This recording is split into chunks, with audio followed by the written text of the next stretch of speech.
Last time, in the good Star Trek movie, nothing that really connects to this one, so fuck it.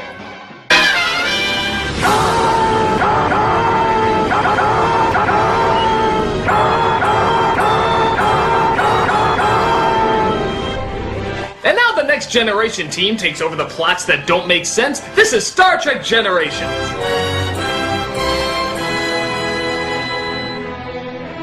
Star Trek The Next Generation was a big hit on TV for years, but in their first motion picture ride-out, we got a pretty unbalanced, pretty nonsensical, and at times pretty annoying series of subplots that often result in this reaction. I hate this! So, let's not waste any time. Let's see how the first attempt at filmdom went. We open with the voyages of the starship Corbel, as we see it doesn't have a very long run.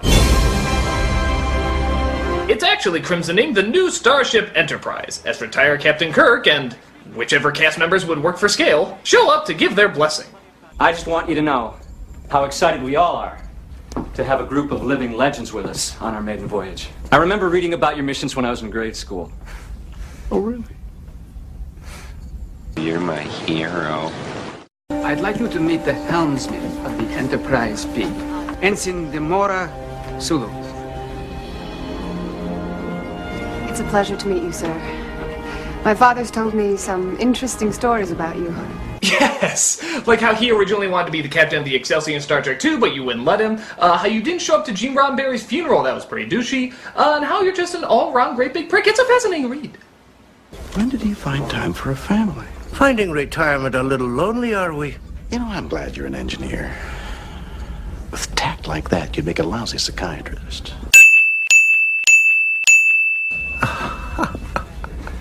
I'm contractually obligated to like you.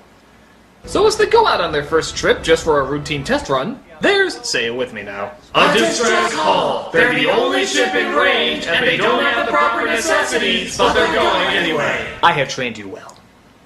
So it looks like an intergalactic tapeworm is threatening two ships as Star Trek proves once again that anyone who is not Captain Kirk is a pure incompetent. Except for these guys, but let's face it, they kiss Kirk's ass all the time. Captain Kirk, I would appreciate any suggestions you might have. Y'all ready for this? First, move us within transporter range. Leave those people wondering. Let's tear us apart. Risk is part of the game. You want to sit in that chair. Why do we let anyone, anywhere do anything without James T. Kirk? They get close and beam up as many of the survivors as they can. One of them is being played by Malcolm McDowell. Good to know, Kirk saved someone who would just end up killing him in the end. Antimatter discharge directly ahead. Might disrupt the field long enough for us to break away. But there's some technobabble that needs to be resolved, so Kirk goes down below to partake in what Star Trek does best. Vent porn. That's it! We're clear. You did it, Kirk! Bridge to Captain Kirk. Captain Kirk, please respond. Hey, Scotty, this is Captain Kirk saying, Have Chekhov meet me on deck 15. So they see that Kirk has gone where most cast members wanted him to go before, and we cut to years later. We see our new crew of the Enterprise on the holodeck, still the most improbable of Star Trek inventions, as we see they're partaking in the HMS Pinnawarf. Computer, remove the flag! That's retract plank, not remove plank. I must confess, I am uncertain as to why someone falling into freezing water is amusing. Oh, it's all in good fun, Data. I do not understand. Oh, Data, you've only been here 12 seconds and already your bit is old. Do something unexpected. Get it? Got it.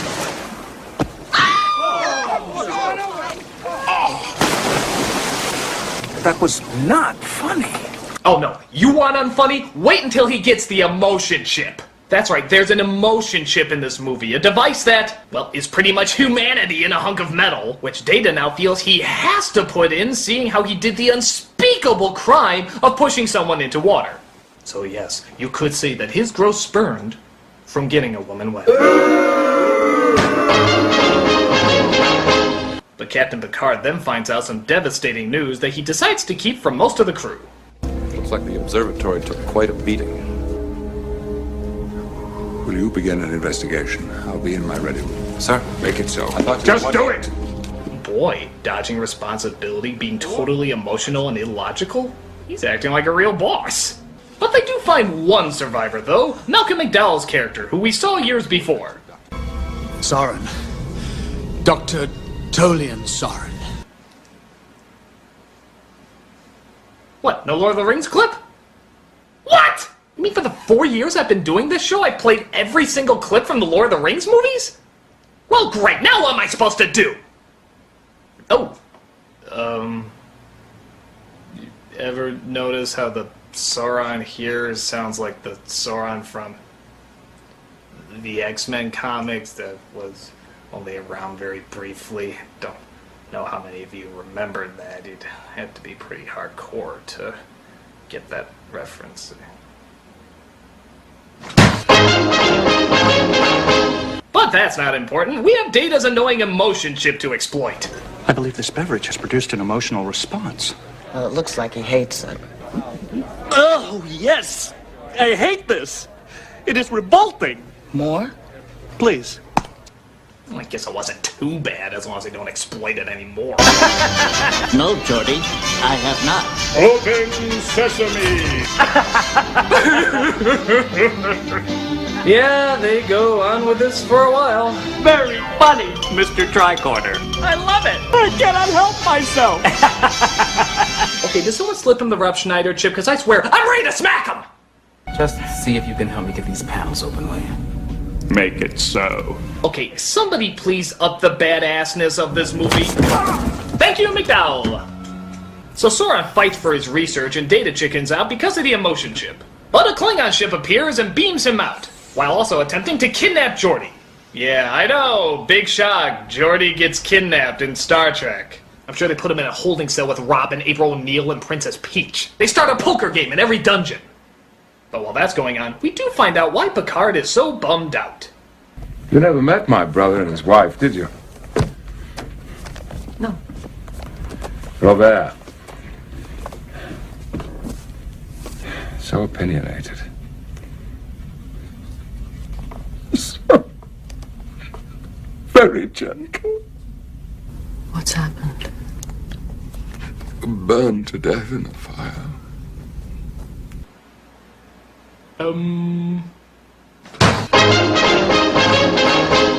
Yeah, pretty heavy stuff to lay in the first Star Trek Next Generation film. I wouldn't mind so much, except that it's made even stranger by the fact that they were only featured in one episode, are rarely referenced, and even here we just get a few sideways pictures of them. It's kind of odd to devote so much time to this when really we know so little about them. How are we supposed to get emotionally connected to characters that we never see in the movie, or only reference very briefly? I mean, it's true. Hold on 1 second. Hello? Oh no. My mother's uncle's nephew's father's brother's sister's cousin's son's grandfather's great aunt's niece just died? Melissa! Feel bad for me! So we find out that Sauron is teamed up with the Duras sisters, a duo of Klingon terrorists who are helping Sauron out with his plan in exchange for his deadly weapon designs. Only one other person knows what Sauron is looking for, and it turns out it's that chick from Theodore Rex. He just cares about getting back to the Nexus. What's the Nexus? It's a doorway to another place that we call the Nexus. What happened to you? It was like being inside Joy. Ew! I had a feeling what they did behind the scenes on The View, but... Ew! They should call it the Ew! If you go, you're not gonna care about anything. All you'll want is to stay in the Nexus. Well, if you'll excuse me, I'm off to find the Nexus. Sounds friggin' awesome. So the captain and Data try to figure out where Sauron is heading using a room on the ship that they've never used before and will never use again. But it looks cool. However, Data is having trouble handling his emotions. I cannot continue with this investigation. Are you having some kind of malfunction? No, sir. I simply do not have the ability to control these emotions. Part of having feelings is learning to integrate them into your life, Data. No matter what the circumstances, you will not be deactivated. You're an officer on board this ship, and I require you to perform your duty. Just like the duties I dodged earlier because of my emotional matters. But I'm the captain. So they find out that Sauron's going to wipe out a star to change the direction of the Nexus, to make it come towards him, wiping out all other life inhabiting the planets in that solar system. They make their way there, but the Duras sisters threaten them with hostage Geordi. Can't trust them. For all we know, they killed Geordi. They might kill you, too. We did not harm your engineer. Then return him. In exchange for what? Me. I will be your prisoner. But first, you must beam me to the surface so that I can speak with Sauron. We'll consider it a prisoner exchange. So, really with no plan in mind, they beam the captain down to the planet to talk to Sauron while they beam Geordi back to the ship. Is there an amount of time he's gonna stay down there? Or couldn't the Enterprise just beam him back later, seeing how they're more powerful? Is there a reason the uniforms suddenly don't match and nothing's adding up? Oh, it was terrible. They tried forcing my name to Toby. So Picard tries to reason with Sauron while it turns out Geordi's visor has been bugged with a camera so they can figure out where's the best point to penetrate their shields. For God's sake, nobody checked him out beforehand? I can't go through airport security without having my balls touched! And yet they never inspected this guy who just came off an enemy ship? Giving up our freedom's my butt! But hey, at least it puts Data in a better mood. Can you find a way to scan for life forms? I would be happy to, sir.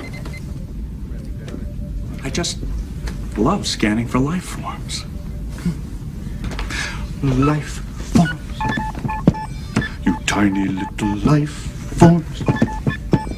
You precious little life. It's sing-along time again! This side of the internet sing life forms, this side sing row, row, row your boat. Row, row, row your boat gently down the stream. You tiny little life forms. Do-do-do-do-do. Merrily, merrily, merrily, merrily, life is fun. You precious little life forms. Do-do-do-do-do. Everybody sing along!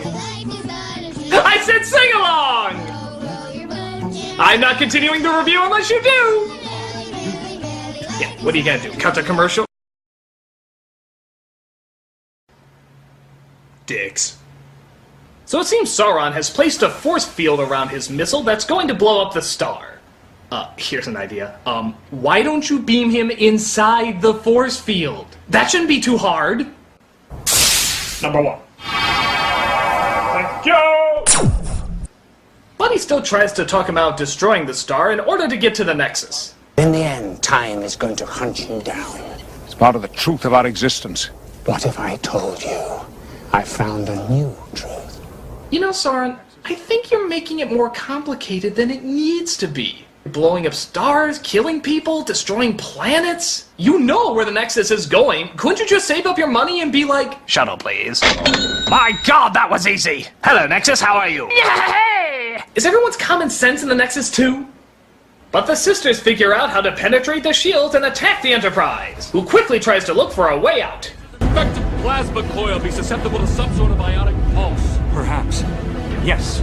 Yes. If we sent a low-level ionic pulse, it might reset the coil and trigger the cloaking device. Yeah, I can't understand it either. I'll just sum up what it always is. Data, can we blah blah blah the technobabble? Maybe. If we yada yada yada, there's a chance it'll boomity boomity. It's very unlikely that it'll homina homina, but we'll give it a shot and of course it'll work. All hands, brace for boomity boomity!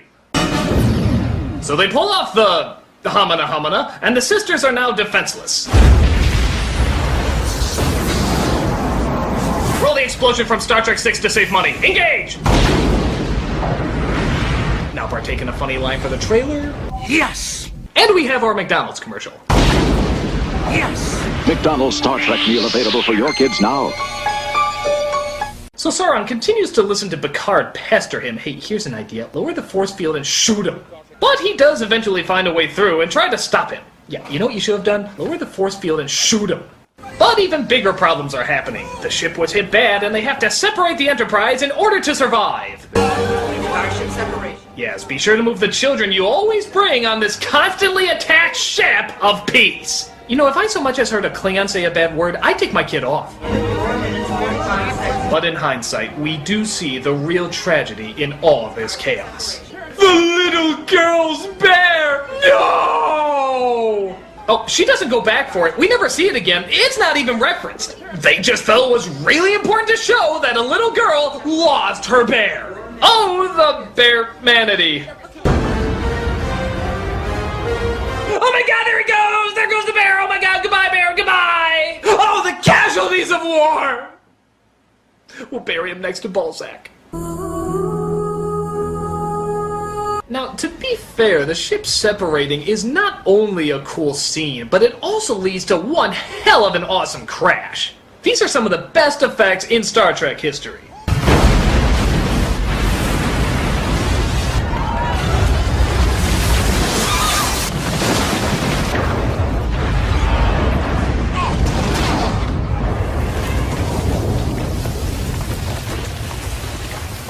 Well, that wasn't such a chore now, was it? Oh great, now I ran that out. I gotta see more movies.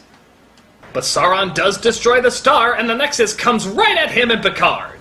They get sucked into it as the rest of the Enterprise and the planet get blown apart.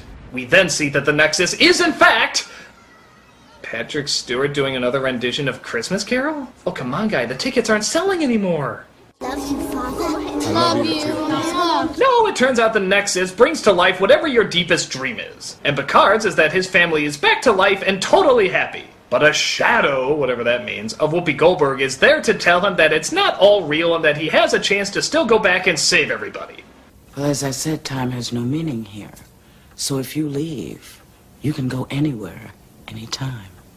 All right, I know exactly where I want to go. To the mountaintop on Viridian 3, just before Sauron destroyed the star. What? Why there? Why don't you go to where you first picked him up, or when you decided to first go out there in the first place? Fuck, why don't you go back and save your brother's family while you're at it? What's the shit about being put back in the moment you already know you lost in? What are you, a moron? Did everyone's brains just get beamed out of their heads? I have to stop him. But I need help. Yes, the most physically fit fighter the world has ever known, or William Shatner. Yeah, that'll work.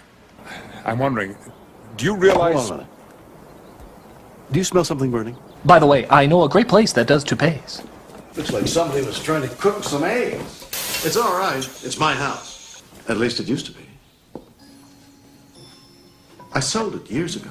So, yeah, as we pretty much partake in somebody's fan fiction, Picard tells Kirk what's going on. This isn't really your house. We are both of us caught up in some kind of temporal nexus. Dill. I beg your pardon? Dillweed. In the cabinet. Behind the oregano. Behold, two of the greatest Starfleet captains of all time, making eggs! Only one other thing could top off this epic pairing of awesomeness. Toast! We have toast! Ladies and gentlemen, toast! Oh my god, I just soiled myself! So, definitely kind of a strange setup, but it does lead to some interesting conflict. Kirk acknowledges that he wants to stay in his perfect past. You're a Starfleet officer. You have a duty. I don't need to be lectured by you. I was out saving the galaxy when your grandfather was in diapers. You're in diapers! This time I'm going to walk up these stairs and march into that bedroom and tell Antonia I want to marry her. Remember all that stuff I said in Star Trek V about needing your pain and how we should embrace how it makes us who we are? Total 180! I wish I slingshot around the sun years ago and pulled this off. Hello, Nexus. I love the Nexus. No responsibility. I'm gonna like it here.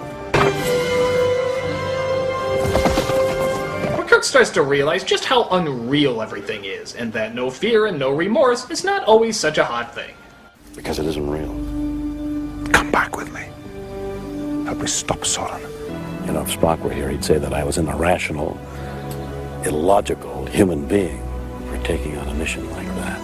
Spock was going to be here, but apparently they only gave him 2 lines, and so he said, live long and suck it. That's my joke! First Family Guy, then Big Bang Theory, and now you critic! Oh, come on, there's enough memes on the internet. What else have I stolen from you? Well, how about my voice for Big Lip Alligator moment? Well, it's not like you really need the residuals or anything.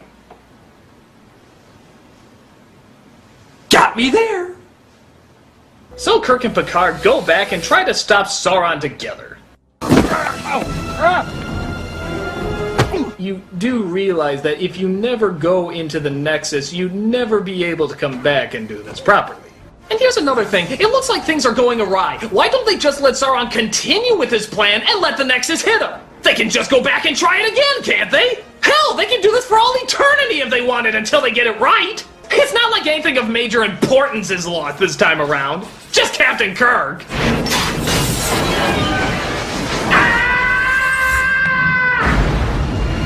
Get away from that launcher!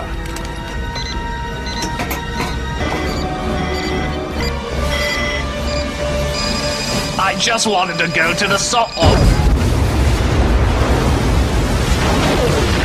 So Kirk is lying under a bridge dying as he says his final words. We made a difference.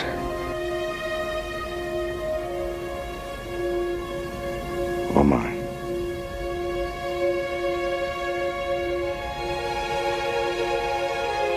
That's right. Captain James T. Kirk, with his very last breath, did in fact do a George Takei impression. Oh my. You win, Georgie! You win! So he buries him under some rocks. Not sure if they get him later or anything. And the shuttle comes to take Picard back to his ship. Oh, it will be good to see the ship once again. Oh, damn it! Number one, I gave you 2 orders while I was gone. Don't blow up the ship and don't sleep with anything. I thought the latter would be more probable. But as we look through the wreck, Data finds one survivor that he holds very close to his heart. Spot. Spot will live. So the ship is destroyed, but the Trek lives on, as they beam themselves out and make their way back to space dock. Got a Farragut. What'd you call me? To the beam up.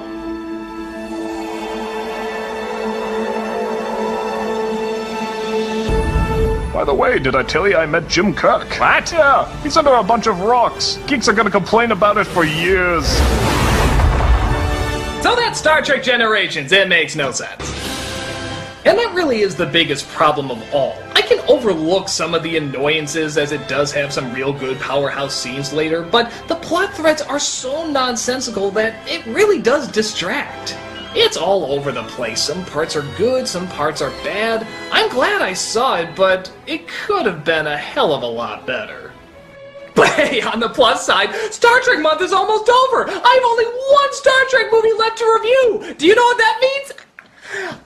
Nolan Cara cameo! I haven't seen him at all! Isn't that fantastic? Nolan Cara! No bitching about the little tentacles that nobody cares about! No talking about all the dumb little things that I don't give a shit! It's all coming together! It's not gonna happen! There's gonna be no Linkara cameo at all! Do you hear me?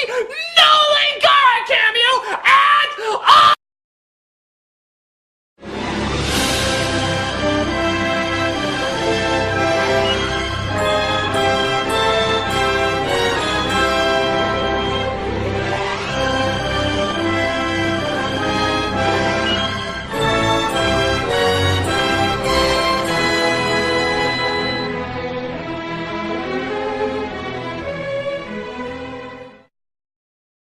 You tiny little life forms.